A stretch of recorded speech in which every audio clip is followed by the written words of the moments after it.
Hey guys, welcome back to my channel. So this is another Dragalia lost video. To be precise, I will be discussing on how to beat the Obsidian Golem and how to get that 35 seconds epithet. Or rather, I will be explaining to you how you can make sure that you clear this within time so that you get the epithet. Do take note that for this boss, he is a dull boss, so he applies dull, so that's very important to take note of. Other things is that he has some resistances which I will go through, and for all of these void battles, what's important is to be able to kill him quickly and efficiently, which means that you cannot get hit too many times. If not, you suffer the delay of being thrown back and stuff like that.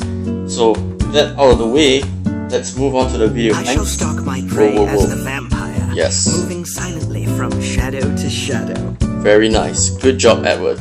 Proud of you. Okay, so moving on, Obsidian Golem. So let's look at his details first. There are a few things that you should know about him. So he inflicts poison, so one of the good choices that you can bring in to combat him is Julieta, who is a really not that frequently used character aside from some events. So this is where she could shine, and furthermore, she has the light axe that has dull resistance, so with that you could actually suffer some hits without being dulled. So that's pretty good. Other than that, you can notice he does not get poison, he does not get blind, he does not get affected by many afflictions. But what he is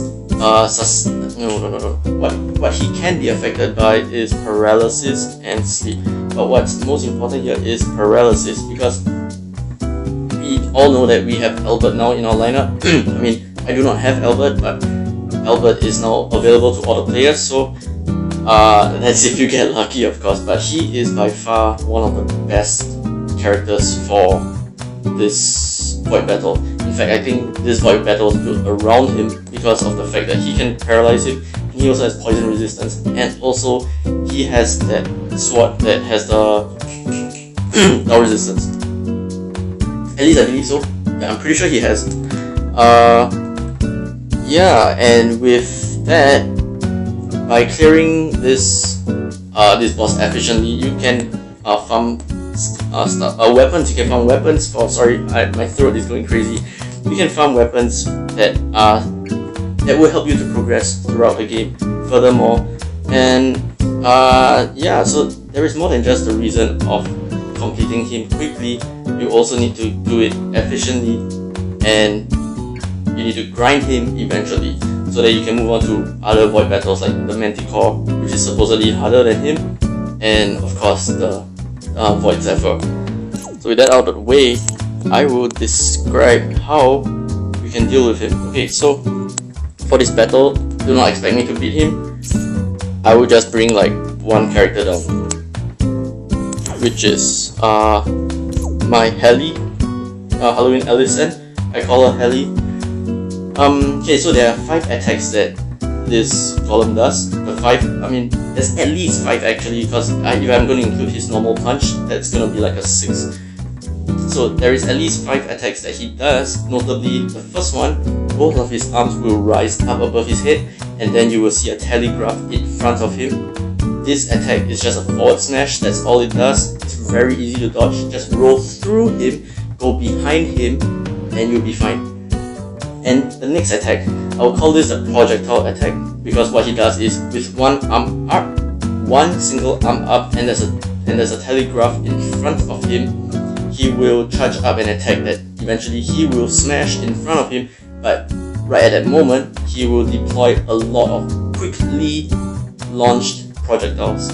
So those obsidian cubes, they will fall from the sky, obsidian crystals, sorry, they'll drop from the sky and they will crash on the ground where you stand. So there are 2 ways to deal with this attack. I will go through it later as I show it to you. And thirdly, there is another attack that looks similar to the projectile attack in the sense that he raises one of his hands up above his head. However, this time around you do not see any telegraph in front of him. When this happens, he's just putting his hand up like that. He will charge up a T attack, which means he will jump into the air and he will land in a T fashion. So you have to be aware of which specific move he is doing so that you do not ruin yourself. And off, there is that roll that he does. This is quite manageable. He does it quite quickly, so you have to be aware of when he does it. But what he does before he rolls is that he will crouch slightly, and then the red telegraph goes in front, and then he will roll. So that's that. And then the fifth one, of course, is the unavoidable purple. I'm not sure what it's called, but he throws a bunch of like purple telegraphs all over the ground. 2 sets of 5 actually, or it could be 5 and 4. But either way, it can be avoided. You just need to make sure that you are prepared. The one that is more difficult to avoid is the second set of purples. But so you just need to be aware of where he deploys those stuff, and you should be good. So let's have a go. I will not be talking too much when I'm doing this because I really need to focus. So, but once in a while I will point out what he is doing. So he starts off with a punch.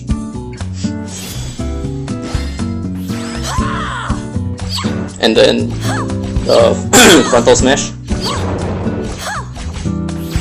Yeah, and this is that annoying projectile thing. So that's one way you can avoid it, which is to simply know when he's going to do it by observing his actions. The other way is to use your skill, like this is a T. So yeah, another way is to just completely iframe it, which I highly suggest if you're not quick enough.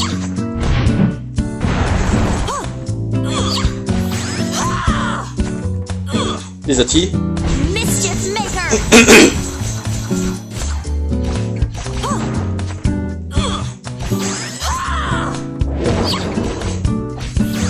This is that frontal, I mean that the projectile attack. Yeah, so you really need to be prepared of when he's gonna do what, so that you know when exactly to escape.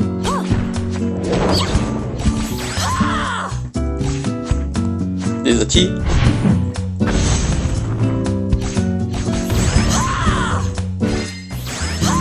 This is a projectile.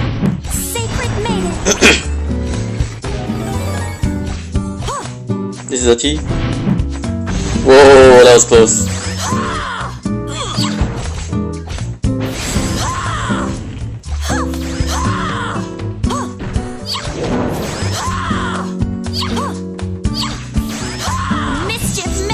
So yeah, he's actually pretty manageable.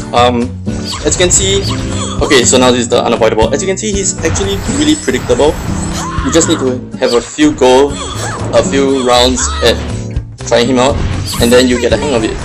And it's actually really manageable. The 35 seconds is quite doable. You just need to make sure that your teammates know exactly what they're doing as well.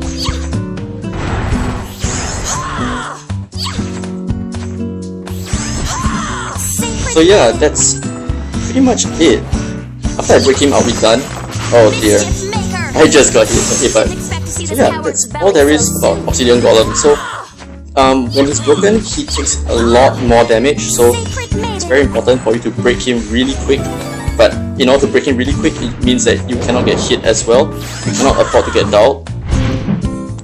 There you go. You cannot afford to get dulled at all, so you have to really play it skillfully, I guess. I mean, it's really not as difficult as HMS. I think HMS is a lot difficult. It requires a lot more coordination. It relies a lot more on not even getting hit at all, or else you die.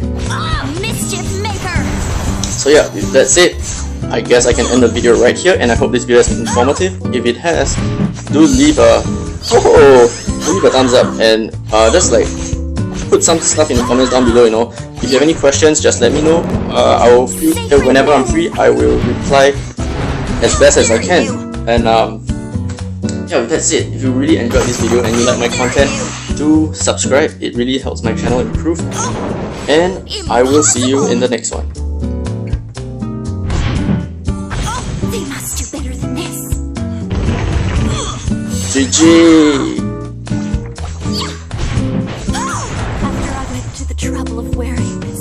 After I went through the trouble of wearing this costume. For what? 5 months?